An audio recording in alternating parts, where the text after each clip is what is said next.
तो yes guys, welcome back to my video. और इस वीडियो में बात होने वाली है बीपीएससी की जो लेटेस्ट वैकेंसीज आउट हुई हैं उसके ऊपर।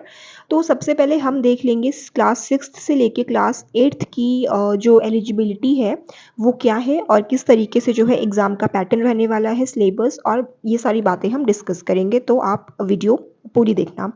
तो गाइस देखिए, सबसे पहले मैं बात कर लूँ तो आपको बीएड या डीएलएड और ग्रेजुएशन तो कंपलसरी है। या तो आपके पास बीएड हो या डीएलएड हो और प्लस ग्रेजुएशन है। और साथ ही जो है सीटेट पेपर 2 इसमें कंपलसरी है। प्लस आपको जो है इस तरीके से लाइक आपको जैसे मैथ्स साइंस अगर आपके पास है तो आपको कोई 2 सब्जेक्ट का कॉम्बिनेशन बनाना है, किसी भी 2 सब्जेक्ट का। सोशल साइंस है तो उसके हिसाब से आपको कोई 2 सब्जेक्ट्स का कॉम्बिनेशन बनाना है, या फिर आपके पास हिंदी और इंग्लिश में ऑनर्स होना चाहिए।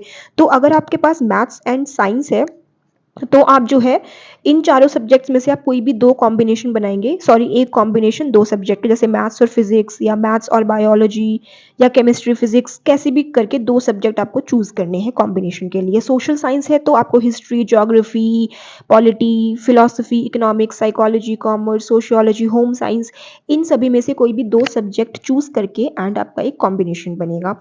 सेम आपका जो है हिंदी या इंग्लिश में अगर आपके पास ऑनर्स है तो आप उस तरीके से जो है अपना एलिजिबल हो सकते हैं एग्ज़ाम देने के लिए।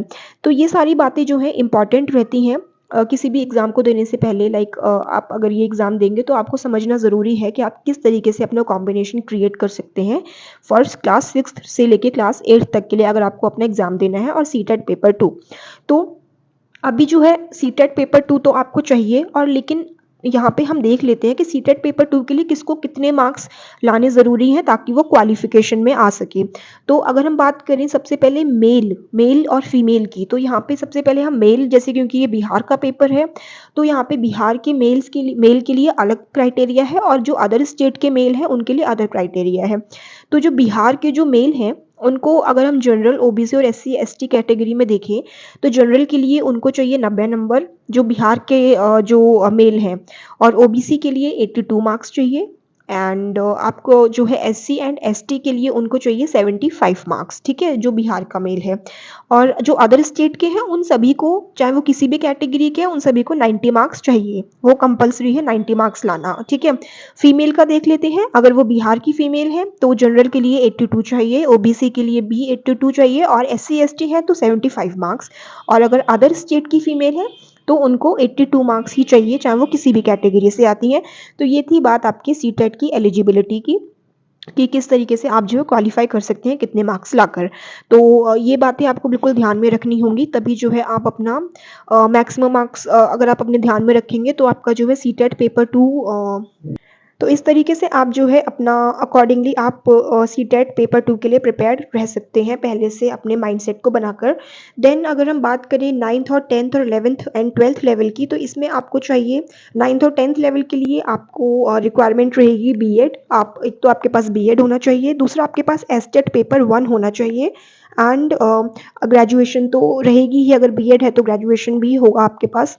तो ये सारी एलिजिबिलिटी है क्लास 9th और क्लास 10th के लिए, ठीक है। देन प्लस आपका जो है सब्जेक्ट कॉम्बिनेशन इसमें आपका बन जाएगा जो जिस भी अकॉर्डिंग आप जो है अपना चूज़ करेंगे। 11th और 12th की बात करें तो बीएड आपका कंपलसरी है, एसटेट पेपर 2 होना चाहिए, सॉरी यहाँ पे बाय मिस्टेक 1 हो गया है, पेपर 2 है वो। एंड देन आपका पोस्ट ग्रेजुएशन होना चाहिए आपके पास, लाइक एमए है, मास्टर्स में जो भी है वो आपका, और अकॉर्डिंगली आपका सब्जेक्ट कॉम्बिनेशन इसमें आपका जैसे बनाएंगे, जिस हिसाब से आपने पोस्ट ग्रेजुएशन किया होगा उसी हिसाब से आपका जो है सब्जेक्ट कॉम्बिनेशन यहाँ पे बन जाएगा।